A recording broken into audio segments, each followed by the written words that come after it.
Lapad talaga ng kalsada.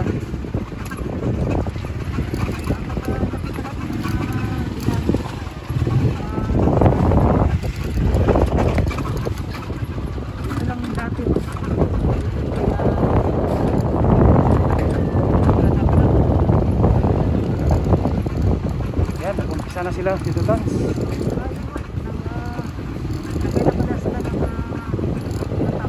Yung steel dig.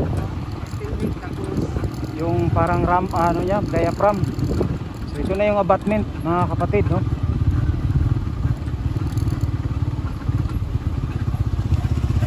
Ayan. Close. So dalawang section na.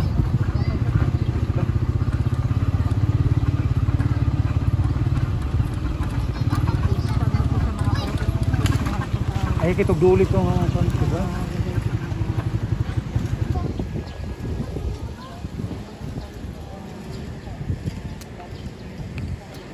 Ayan o, dalawang section na.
So tapos na.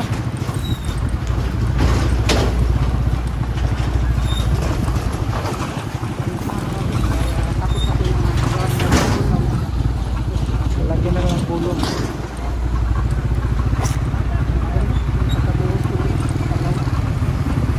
Ito yung magmaan ay sinisikap na nila.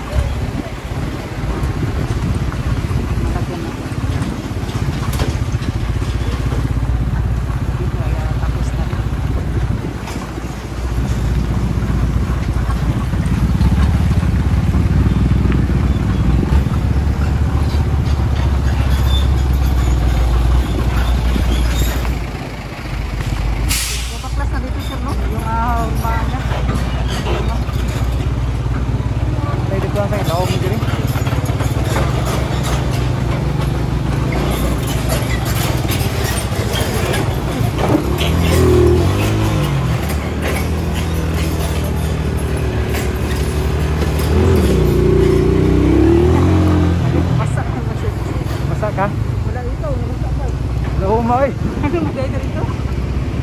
Ay ka. Maugal ito ane. Dito tayo alis mo. Kabaw? Ha? Kabaw. Di kabaw magwato.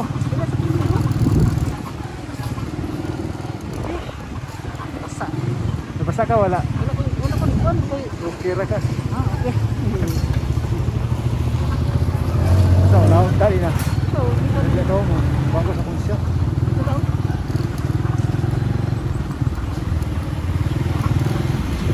Ito na lang, nagpa-plaster na sila para sa ano, matting, no? Para sa matting foundation.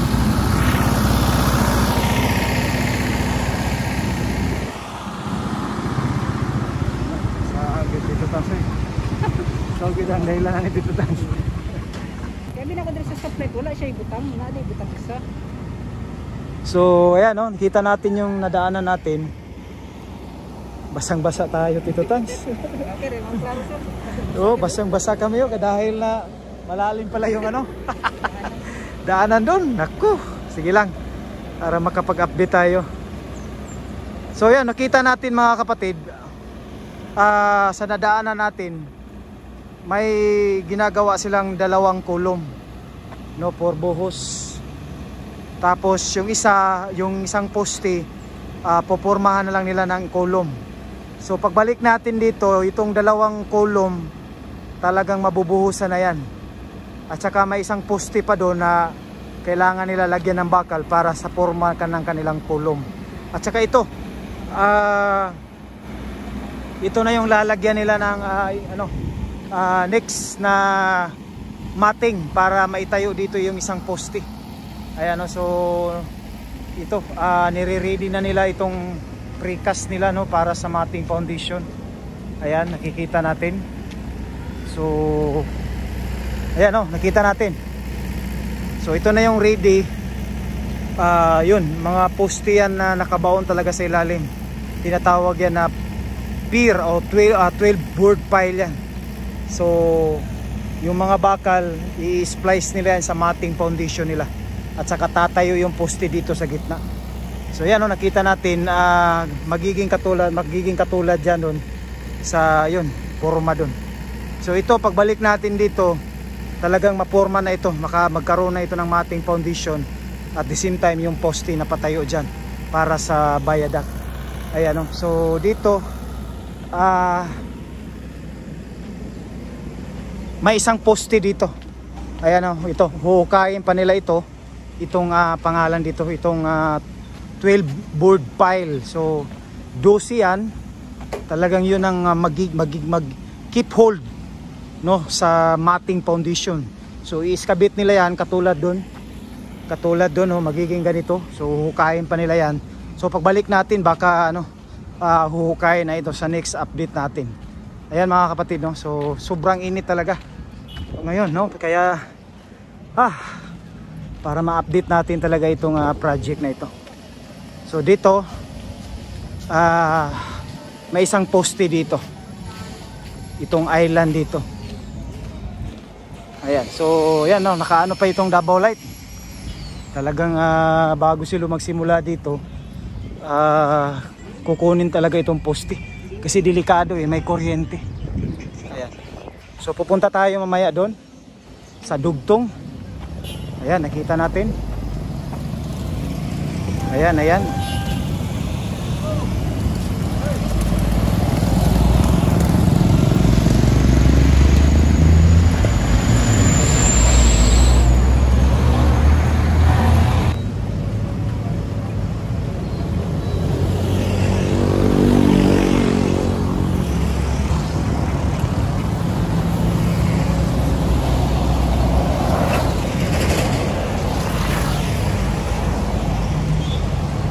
Ayan, no, mga kapatid, no, dito na tayo sa harap. Ayan, sobra pa rin ang init, no. Ayan. So yun, galing tayo kanina sa pila. So dito, nandito na tayo sa may pangalan dito, itong karugtong.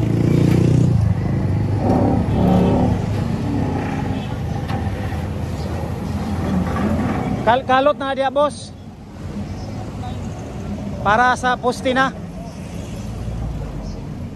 So yan, no, nilagyan na nila ng sheet pile para sa excavation nila, para sa magiging poste dito kasi nag-uumpisa na sila. So naglalagay na sila ng sheet pile. Talagang ito na, no. So yun, tapos na yun, bubuhusan na lang. So pupunta kami doon sa likod, doon sa abutment. Ayan. So ito, ready na ito for hukayin yan para hanapin yung nakabaon dyan na 12 poste o 12 board pile. Diba, Tito Tans? So yan, nilagyan nila ng sheet pile para hindi mag-bar down. So pag naghukay sila. So ito na yung harap doon sa island na poste, mag-viaduct dyan, no? Ayan. Ayan na yung island, may poste din dyan, no? So talagang malapit lang sila.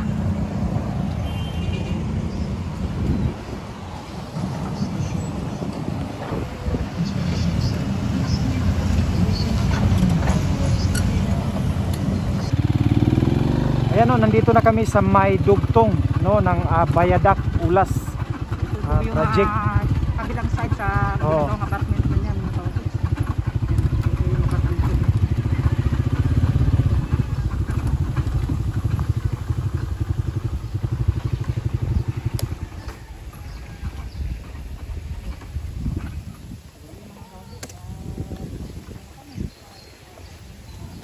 Ayun, ang ganda dito. Talagang mahangin. Sarap talaga. Sarap pakiramdam pag yung bahay maraming puno at niyog, parang probinsya, no?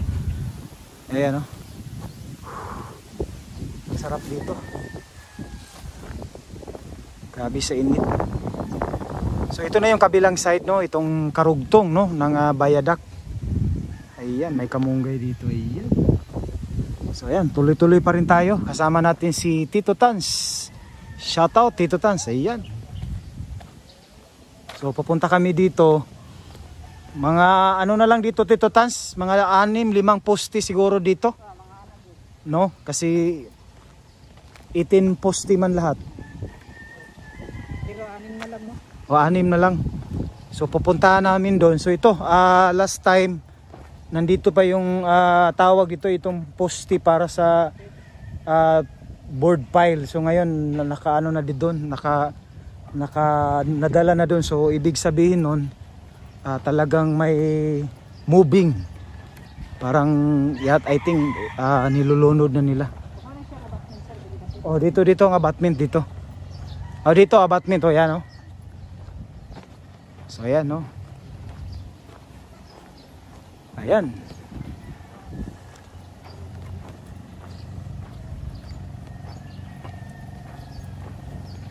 So ito na.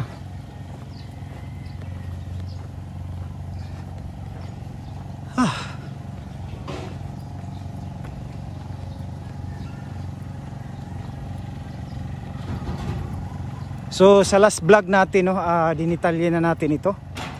Pero yun, daanan lang din natin para ma-update ito dito na area.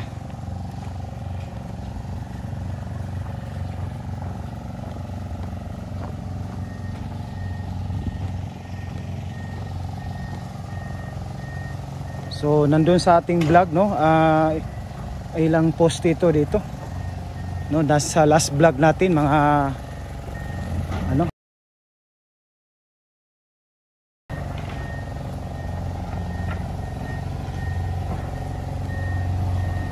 Ayan. So nag-i-excavate na rin sila dito. So ipa-plus natin diyan kung ilang poste ito dito. Excavate sila para tatayuan na rin yan ng mating foundation. Ayan.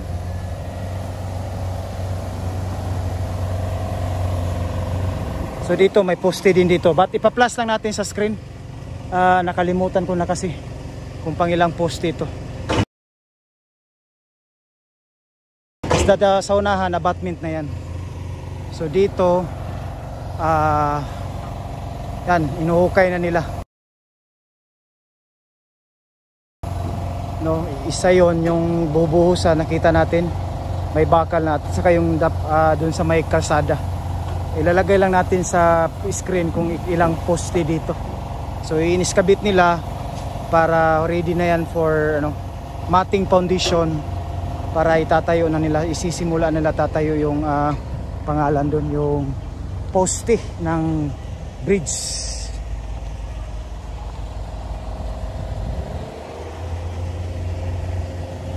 Imagine itong poste, ito yung pinaka ilalim talaga ng poste. Ayan, no, mga kapatid, ang sarap dito pag talagang may mga puno, no. Talaga napakahangin. Tsaka ayan, no, kumbaga landong. Ayan, no. So nandito tayo sa kabilang side dito sa Bayadak. Ayan, no, may kamunggay. Ayan. Okay, so pupuntahan natin itong karugtong. Ayan. So yan, kasama pa rin natin si Tito Tans. Ayan, so pupuntahan natin doon. Last time itong may mga poste dito, itong naka-stirrup, ngayon nag-move na doon. Sa tupa, ibig sabihin may moving. Ayan, so pupuntahan natin. Actually, ipa-plus ko na lang sa screen. I think dito yung abutment, no? Nakita natin, no? Napaka laki ng poste. Ito yung sa ilalim talaga na ilalagay yan, no? Nakita natin yan. So dito yung panghuling poste ng abutment. Connecting ito sa coastal road, no? lalabas dyan sa may Talumo. Ayan, no? So ito, last time na vlog natin, I think 15 days na yata ito. But anyway, ipa-plus natin sa screen kasi dun sa last vlog natin naka-indicate yung ano, yung poste dun kung pang ilang poste. So dito may ano tayo dito, may tagging tayo dito kung pang ilang poste yung nandito na area. Ayan, no? So babalikan natin. Ayan mga kapatid, sobrang init talaga pero ano lang tayo. Ayan. So dito ipa-plus natin sa screen dun sa last vlog natin. May number itong poste dito. Kung pang ilang poste ito. Kasi 18 pair ito. Poste lahat, no? Kasali yung bali dalawa. I think kasali yung abutment, bali 20 lahat. So ayan. Babalikan natin dito. So ngayon itong poste na ito ipa-plus natin sa screen. Ayan, no? So nagre-ready na sila pag-excavate para sa poste na gagawin dito. Tapos yung isa nakita natin, no, ready na yung buhos at saka yung sa highway. So ilalagay din natin kung pang ilang poste yung sa highway. So ayan mga kapatid, no? Ayan. So dito ayan, no, parang ano na sila dito. Ayan, no, malalim dito. Iwas tayo dyan. So poste ito yung area dito. I think dyan na yung abutment.